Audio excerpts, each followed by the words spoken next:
Yu-Gi-Oh! Is a series that I've been really getting into recently. I used to only be vaguely familiar with it as that card game with the anime that was memed to death, but thanks to the likes of Master Duel and a handful of great YouTube channels, I've come to learn and appreciate the card game itself. However, my journey to learn Yu-Gi-Oh! Actually began with this, the original Yu-Gi-Oh! Manga. Given the widespread popularity that the anime gathered, it's always surprised me just how few people know about the source material. Not just for the original series, but many of the later generations of Yu-Gi-Oh! As well. Naturally, being the manga enthusiast with way too much time on his hands that I am, I've read through all of them. Which is why this video won't just be focused on the original manga, but we'll look at the manga that were released for the first 5 main Yu-Gi-Oh! Series.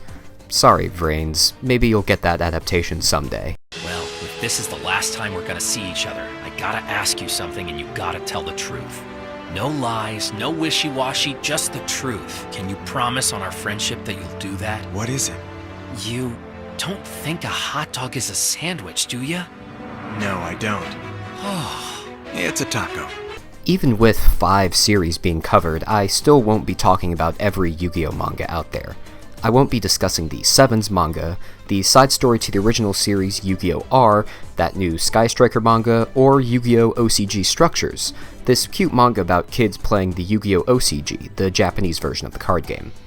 A fair bit of warning though, I will be spoiling the plots of the manga I do talk about.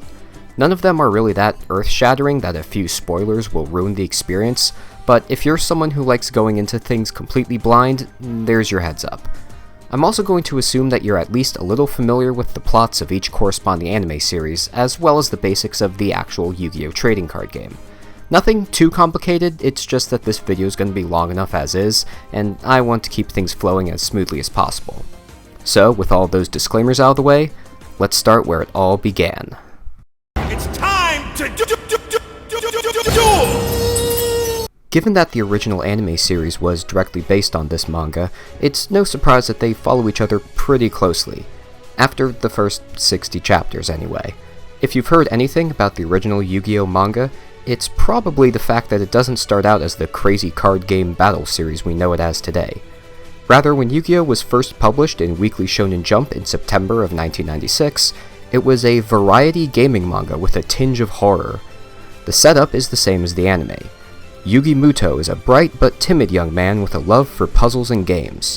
One day he manages to reconstruct an ancient Egyptian artifact known as the Millennium Puzzle, and thus becomes inhabited by a second personality, one that is darker, more mature, with a similar love for games but in a much more sinister way. Early on, Yami Yugi is much crueler than we ever see in the anime. He takes on the role of this vigilante gambler, challenging all manner of crooks and bullies to various games, then punishing them with a soul-shattering shadow game when they inevitably lose. The art in these first chapters helps to emphasize this dichotomy. While Kazuki Takahashi's art would later be defined by his use of thick, angular lines, strong poses, and piercing eyes, early Yu-Gi-Oh! Is much more wild and freeform. It's kind of hard to put into words, but everyone has a much more cartoonish look to them.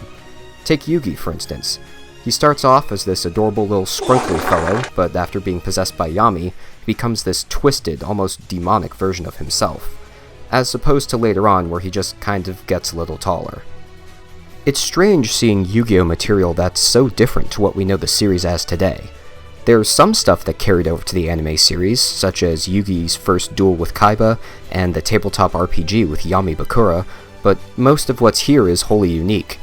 Yugi plays everything from dice games, arcade games, air hockey with a puck that contains nitroglycerin, and even card games that aren't duel monsters. Hell, there's an entire 2-chapter mini-arc based around Yugi and Joey confronting a gang that's been assaulting people using yo-yos. It's like this bizarre combination of Kaiji, JoJo's, and Hell Teacher Nube, and I actually really love it. Part of me wishes that the series continued down this route, with Yugi participating in all manner of wacky competitions, but maybe it's for the best that the card game stuck. I feel like Takahashi would have run out of new, interesting game premises pretty fast otherwise. Starting with Chapter 60 though, the series becomes the Yu-Gi-Oh! We're familiar with. From here on out, the manga follows the main arcs of the anime, minus filler. We start with Duelist Kingdom, take a small detour for Dungeon Dice Monsters, then it's straight into Battle City, after which the series concludes with the massive Millennium World arc. And all of those follow their anime interpretations pretty closely. The biggest deviation is actually with the Dungeon Dice Monsters arc, where the anime has Duke challenge Yugi because he believes that Yugi is responsible for Pegasus's disappearance. The manga instead has Duke trying to settle a grudge between Yugi's grandfather and Duke's weird clown dad.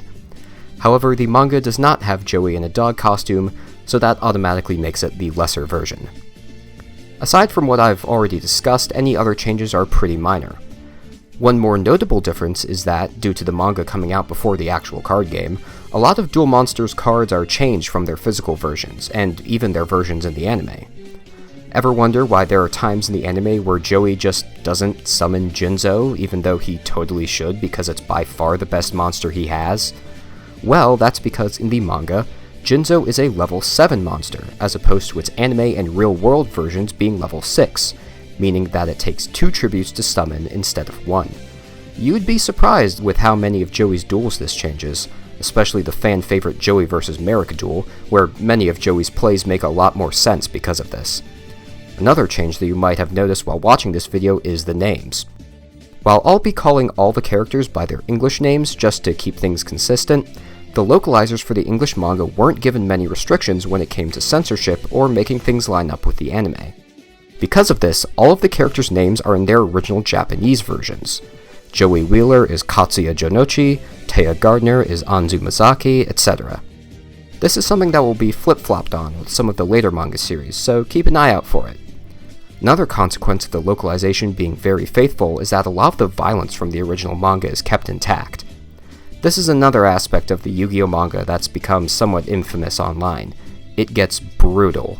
No Shadow Realm here, people just straight up die. From Bandit Keith being forced to shoot himself, to Bakura taking the Millennium Eye right out of Pegasus's eye socket. Yuck. And don't even get me started on some of the penalty games that Yami Yugi forces on his opponents in the early chapters. And that's really all I have to say regarding the original series. It really is just Yu-Gi-Oh! Duel Monsters, but in manga form. If you're a fan of the original anime, but want something with a bit more kick that makes a bit more sense, I'd highly recommend checking this out. I don't want to linger too long on this one, though, because, well, we've got bigger and more interesting fish to fry.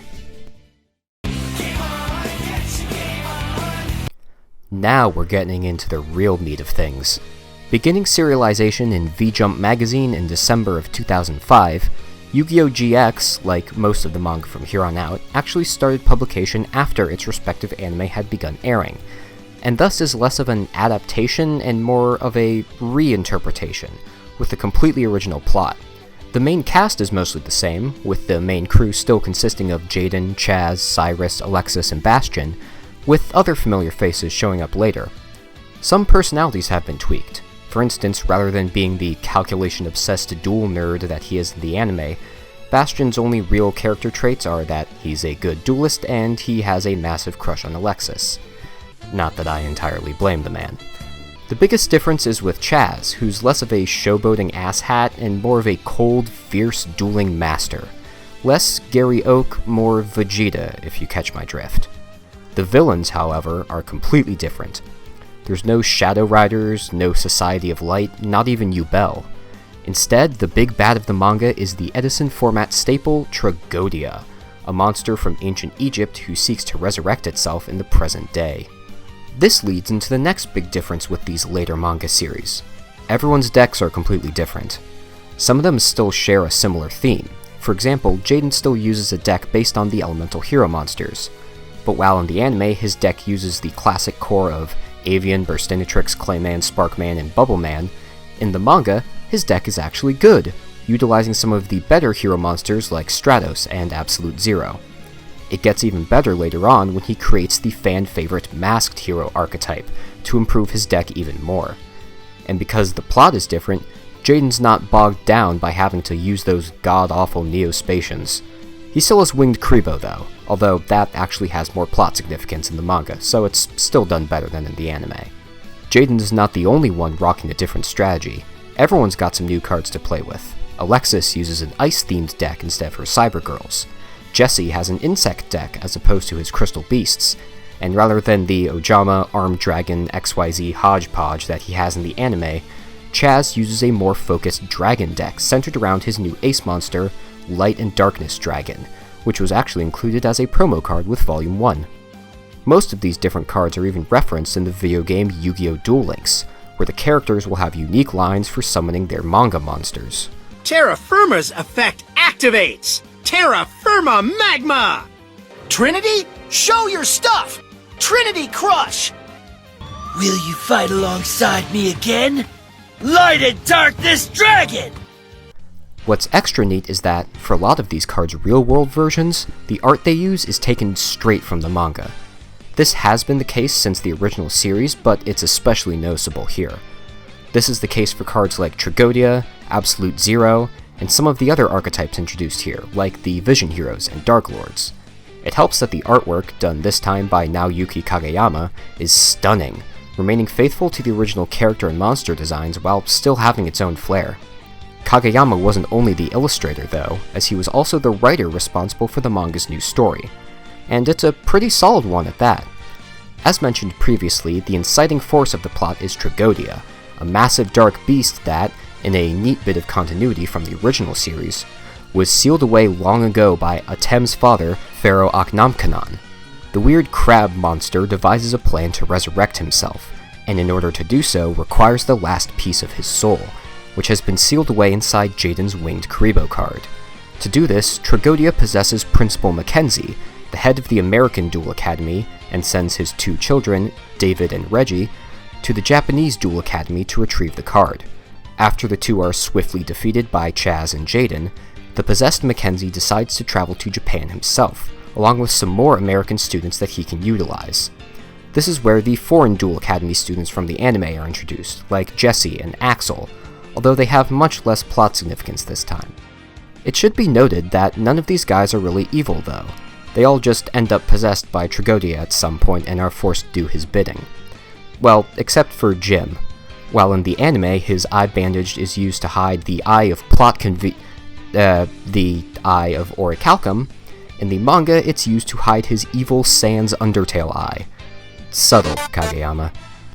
It helps that Jaden actually has some personal stake in this plot. Jaden in the manga was taught duel monsters by a duelist named Koyo Hibiki, who fell into an endless coma due to an encounter with Tragodia. A similar situation also ties Aster Phoenix into things. In the manga, he's another one of the American students, but like in the anime, his father was a card designer. However, instead of the Destiny Heroes, Aster's father in the manga is the creator of the legendary Planet cards, a series of cards based on the planets of our solar system. Unfortunately, compared to the Destiny Heroes, the Planet cards saw far less real-world play. If you're a Yu-Gi-Oh player, the one you're most likely familiar with is the Tyrant Neptune, due to its interaction with Lyra Lusk Independent Nightingale getting it banned from tournament play. Other than that, the rest are kind of underwhelming. But it's those exact cards that allow Tragodia to regain its true monstrous form. After one last duel against Jaden and Chaz, and a tearful goodbye to winged Karibo as it sacrifices itself to save the day, Tragodia is defeated, ending Yu-Gi-Oh! GX. Overall, I really enjoyed the GX manga. Not to jump ahead too much here, but I'd say that it's probably my favorite of the post-Duel Monsters manga series.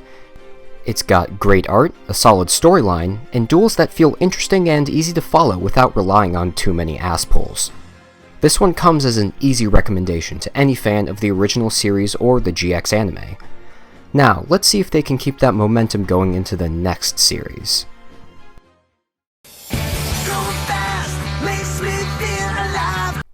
5Ds is where the manga series start to get a bit out there. You thought card games on motorcycles was wild?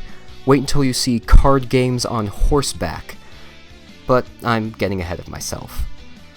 Yu-Gi-Oh! 5Ds began serialization in V-Jump magazine in Japan in August of 2009.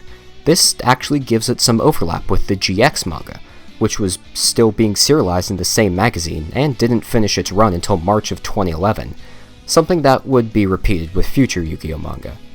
The story this time was written by Masahiro Kikukubo, with the art being done by Masashi Sato, who would later go on to work on the Yu-Gi-Oh! OCG Structures manga that I mentioned earlier. And I want to start with the art because, frankly, it's fantastic.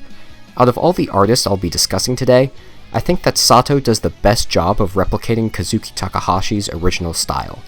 He also includes these short little comics at the end of most chapters, either drawing up a cute little scenario with the characters, or more often showing a sneak peek at what happens behind the scenes at V-Jump. Some of these also show behind the scenes stuff or promo art, such as Valentine's Day cards featuring the manga's characters. This was something that Kageyama did in GX as well, but Sato's just have so much character, especially with the occasional comments from his editor. Anyway, on to the manga itself. 5Ds follows in GX's footsteps in that it uses many of the same characters, but changes up their personalities and backstories slightly from the anime to make them fit into a brand new plot.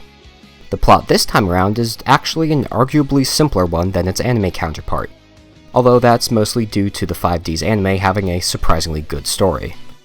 Rather than a narrative about classism and oppression, no, I'm serious, 5Ds is nuts, the manga tends to focus more on the cool motorcycles and big dragons. The dragons in question are the dual dragons, analogues to the anime's Signer dragons. Counterparts to all of the anime dragons are here, plus a few new ones. This is where variants like Stardust Spark Dragon and Hot Red Dragon Archfiend come from. These dragons are being sought after by the villainous Rex Goodwin, who plans on using their power in a ritual to resurrect the ultimate god, a monster called Ultimaya Tzolk'in. In contrast to the just power of the Signer dragons, the manga's dual dragons are a much more malevolent force, with their immense power threatening to tempt duelists into darkness, and even completely corrupt them if they're not careful. The main 6 from the anime all have their dragons, of course: Yusei, Jack, Akiza, Crow, Luna, and Leo. As mentioned previously, there are also a few new dragons thrown in as well. Callum Kessler has one in the form of Void Ogre Dragon, as does Rex Goodwin with Ascension Sky Dragon. One more new dragon, Beels of the Diabolic Dragons, is given to a new manga original character, Sect Ijuin.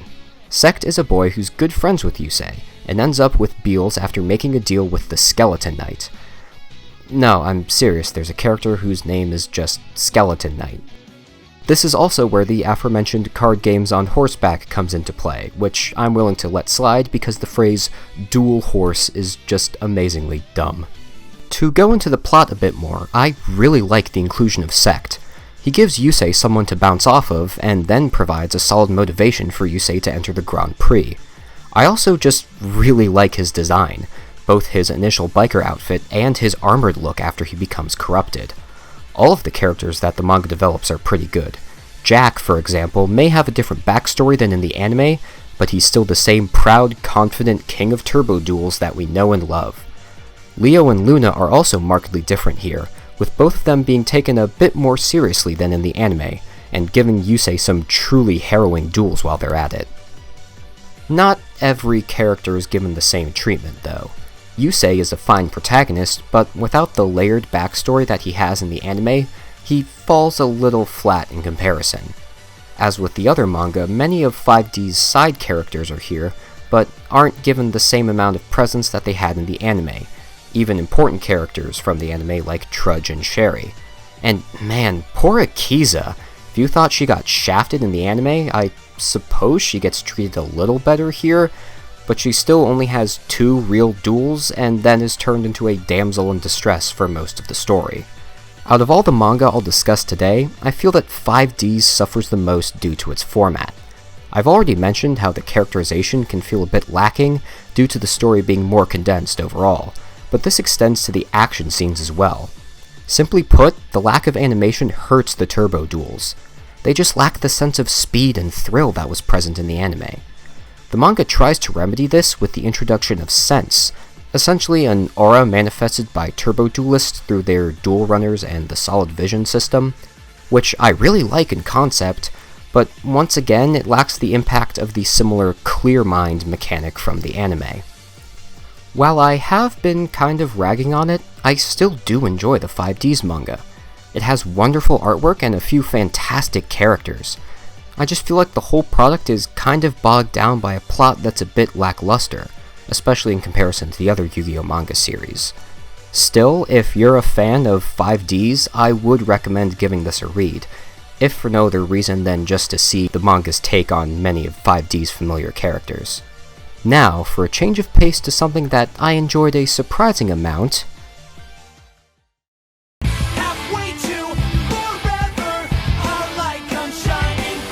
Out of all the post-Duel Monsters manga series, Zexal is the one that is most similar to its anime counterpart. Yuma Tsukumo is a rambunctious young man with a love of dueling, even though he's not great at it. Then one day, he encounters Astral, an alien being from another plane of existence who's lost his memories. Said memories materialize in the form of the Numbers, a series of powerful Xyz monster cards, resulting in Yuma and Astral teaming up to collect all the numbers, restore Astral's memories, and maybe save the world in the process. The plot continues to be very similar to the anime for the most part, with Yuma and Astral coming into conflict with Reginald Shark Castle and the number hunter Kite Tenjo, the latter of which is gathering the numbers on orders from Mr. Heartland and Dr. Faker, in the hope that it will save his younger brother, Heart. Part of the reason for these similarities comes from the fact that the Zexal manga and anime were actually running concurrently, contrary to many of the other manga, which didn't start until well into their respective anime's runs. In fact, the Zexal manga began publication in December of 2010, a whole 4 months before the anime started in April of 2011. The initial plot isn't the only thing that's familiar this time around, as Zexal is also the only manga to keep many of the characters' monsters from the anime. Yuma still uses many of his familiar Onomat monsters along with Utopia. Shark uses a water-focused deck, still carrying his signature Black Ray Lancer, and Kite has his light-based Photon deck, complete with Galaxy Eye's Photon Dragon. That's not to say there aren't new monsters. Yuma has several new cards, including Gogogo, Aristera, and Dexia, and Gaga Head, and Kite has a few new powerhouses, such as Galaxy Eye's Full Armor Photon Dragon.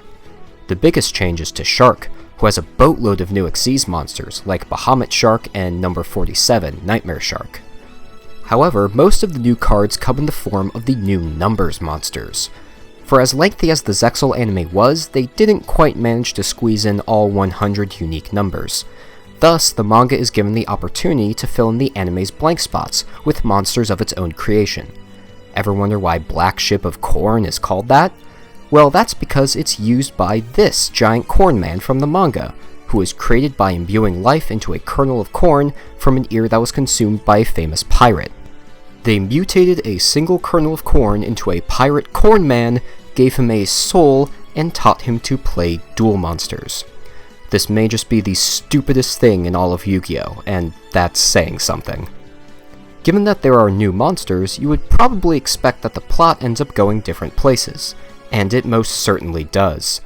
After Yuma fights his way through Heartland, we are introduced to a new character, Kyoji Yagumo. Yagumo is one of the best original manga characters created for Yu-Gi-Oh!, with a striking design, interesting backstory, and a really cool spider motif. Yeah, ever wonder why there are so many spider-themed Xyz monsters? Well, this is why. Yagumo quickly asserts himself as being a thoroughly intimidating villain, even defeating Mr. Heartland in a really cool court-themed duel, exposing him for essentially being the Yu-Gi-Oh! Equivalent of Martin Shkreli, and usurping the role of main antagonist for himself. Yagumo also helps to tie Shark into the main plot. I mean, given that there's no Barian Empire in the manga, the guy needed something to do. In the past, Shark and Yagumo were both children at the same orphanage. The two of them were excellent duelists and competed at many junior tournaments. But every time, Shark would let Yagumo win. Due to Shark's cold nature and shady past, he wanted Yagumo to beat him and become a beacon of hope for the other orphans. This all came to a head when Shark took the blame for stealing another tournament duelist's deck instead of Yagumo, a deck Yagumo only stole due to the crushing pressure he was under to win. The rest of Kyoji Yagumo's backstory paints him as quite a tragic figure. For the sake of brevity and to avoid giving too much away, I won't go into it in depth here. It's one of the better, darker villain backstories in Yu-Gi-Oh!, and it helps to tie Yagumo to not only Shark, but Kite and Yuma as well. The Zexal manga does a great job of characterization as a whole. In fact, I'd actually say that I like the manga's version of Yuma more than the anime's.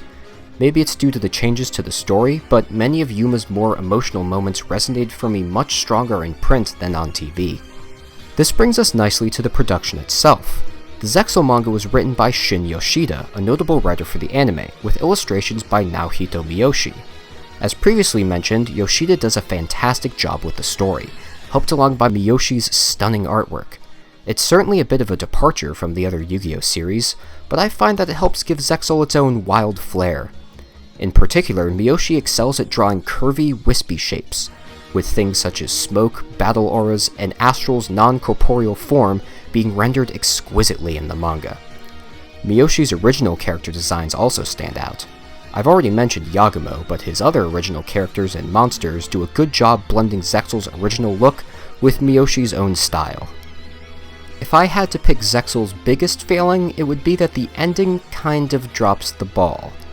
While the manga had a great main antagonist with Yagumo, Miyoshi apparently got really tired of drawing him, so to give his artist something more enjoyable to work on, Yoshida quickly worked in Era, this big evil space lady and the manga's true final boss. It's also clear through the manga's creator commentary that Miyoshi enjoyed drawing girls much more than guys, which may also explain some particular aspects of Era's design. Now, Era doesn't completely ruin the manga's ending. In fact, her final duel against Yuma, Kite, and Shark is pretty complex, as this was the only duel in Zexal to have a special duel writer who plans how the duel will go turn by turn. It's certainly bombastic enough to be the final boss duel, complete with a totally overpowered enemy boss monster, the only Zexal morph in the manga, and Yuma creating Shining Number 0 Utopic Zexal, a card that is very banned in real life, in order to put Era down for good. And that's not even the actual ending, as, just like in the anime, the series ends with an emotional final duel between Yuma and Astral. I was surprised by how much I ended up liking the Yu-Gi-Oh! Zexal manga. Even though the beginning does retread the anime a little bit, it quickly picks up steam with plenty of new characters and ideas to keep things fresh and exciting. If you are one of those fans who is disappointed by the Zexal anime, I'd recommend giving the manga version a read, as I personally find it to be the better experience. Now, as for the next and final series of this video,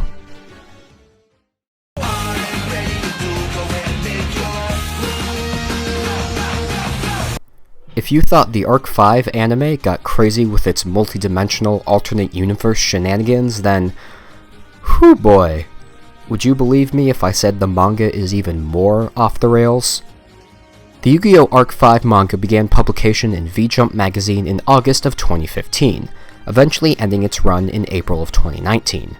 Shin Yoshida and Naohito Miyoshi returned from Zexal to once again do the story and art respectively. However, this time they are also joined by Masahiro Hikokubo, the author of the 5Ds manga, who serves as the series' dual writer from the very beginning. This dream team comes together to craft what is arguably the most ambitious of the Yu-Gi-Oh! Manga in terms of structure, with both the duels and the story expanding to a scope far greater than they had before. In contrast to the previous manga series, the setting this time is almost completely different. There's still Declan Akaba, head of the massive Leo Corporation, and Zuzu Boyle of the struggling Yusho Duel School, but everything else has seen some sort of change. A majority of the characters from the anime are absent. None of Zuzu's counterparts make an appearance, nor do other notable characters like Gong, Riley, Dennis, etc. And given that the multiple dimension plot isn't present, none of the characters from past Yu-Gi-Oh! Series are present either. The only other anime characters who do appear in the manga are Silvio, Shay, and Sora, although their roles are changed to be agents working for the Leo Corporation. The biggest change, however, is to the main protagonist Yuya and his counterparts. Now, given that the manga doesn't have the other dimensions, you might be wondering how Yuto, Yugo, and Yuri are here. And the answer is that Arc 5 has traded one convoluted plot element for another: time travel. The key point that Arc 5 centers around is a card called Genesis Omega Dragon, a monster from another dimension with an incredible amount of power. This monster was being studied by Yuya and Declan's dads, Yusho and Leo, when one day its power went out of control, causing the literal end of the world. Fortunately, Yusho and Leo both had separately planned for this contingency, and sent Yuya and Declan back in time in order to prevent Genesis Omega Dragon from rampaging. In the past, the boys must contend with a group led by a woman named Eve, one of the scientists originally responsible for creating Genesis Omega Dragon. Eve is attempting to use the card's power to find her lover, a fellow scientist named Adam, who was lost in space-time after he tried to restrain Genesis Omega Dragon's power. Yes, the characters are named Adam and Eve, and the big dragon is literally called God. Welcome to the writings of Shin Yoshida. Subtlety went out the window a long time ago.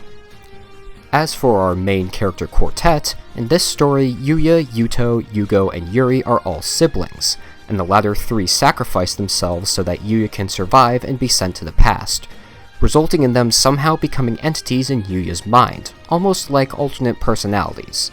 It's a tragic fate, arguably even more so than what happens in the anime, and leads to some genuinely good emotional moments with the four of them.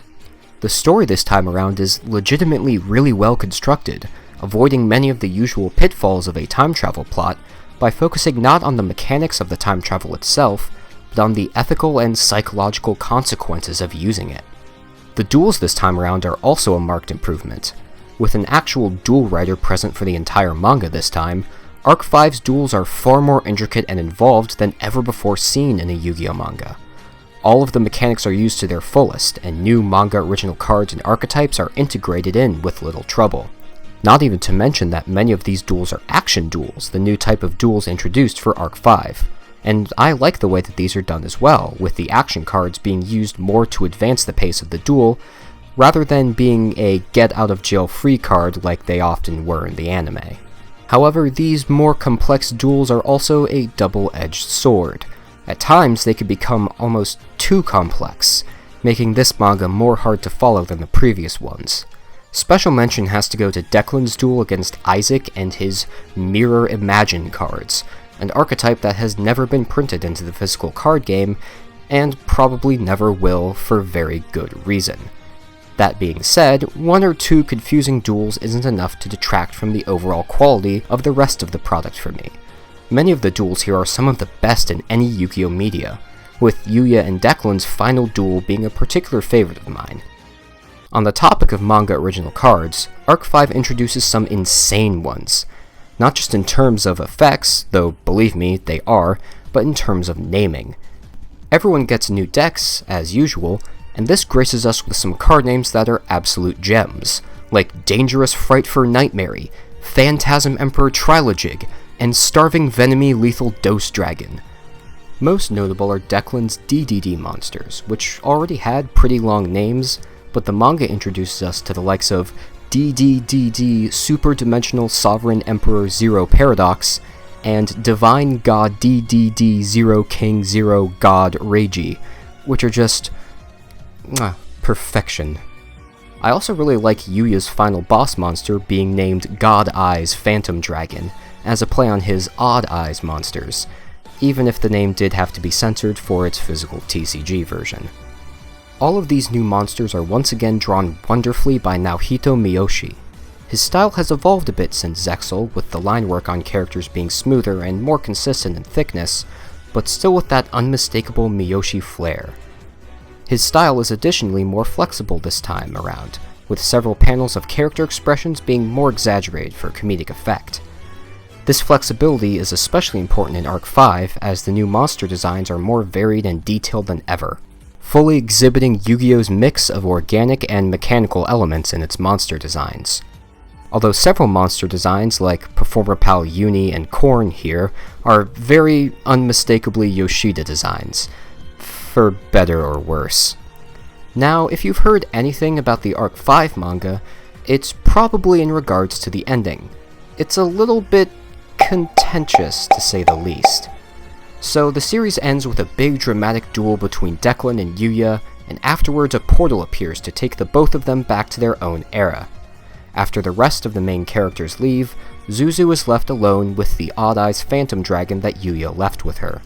The last scene shows her in a park, sad about Yuya leaving, when her attention is caught by a young Yusho Sakaki, Yuya's father, thus implying that Zuzu is Yuya, Yuto, Yugo, and Yuri's mother in the future. And this is confirmed in the bonus chapter released with the Jump Victory Carnival booklet. Now, in fairness, this isn't really a bad twist. It's even foreshadowed near the beginning of the story. But it's a bit weird given some of the things Zuzu says earlier, not to mention some of the comments Yuri makes. It's like Back to the Future, but slightly more sus and with trading cards. But a slightly suspect ending isn't enough to ruin an otherwise great manga. The Arc 5 manga fixes a lot of the problems with the anime simply by being shorter and more focused. With less extraneous characters to worry about, the manga is free to spend more time developing its central characters, and even the characters that are more secondary get plenty of personality. Similar to Zexal, if Arc 5 was a disappointment for you, you might find something worthwhile in the manga. It's certainly different, and a little bit out there even for Yu-Gi-Oh!, but it's a worthwhile addition to the series. And that's all of them. If I had to rank these 5 from least to most enjoyable, personally, I'd say 5Ds, then Arc 5, Duel Monsters, Zexal, and finally GX. Although none of these manga are what I'd consider bad, I actually found them all to be pretty comparable in terms of quality. As I've reiterated multiple times throughout this video, if you're a fan of Yu-Gi-Oh! Or its anime, I'd recommend giving these series a read. They offer a different perspective on many of the characters fans are already familiar with. Even the original Duel Monsters manga has a bunch of small changes that add up to make an experience that's very unique. It's also neat seeing a variety of writers and artists put their own spin on the duels and monsters, with the format of a manga series allowing for duels that are more robust in the technical department, and with more complexly designed monsters. And hey, if nothing else, it'll give you something to occupy yourself with while waiting for the next ban list. Hey, thanks a bunch for watching. If you liked what you saw, feel free to leave a like and a comment down below telling me what you thought. And hey, maybe while you're down there you can subscribe and hit that little bell thing that YouTubers always tell you to hit if you want notifications on when I'll upload in the next blue moon. Thanks again, and I'll see you next time.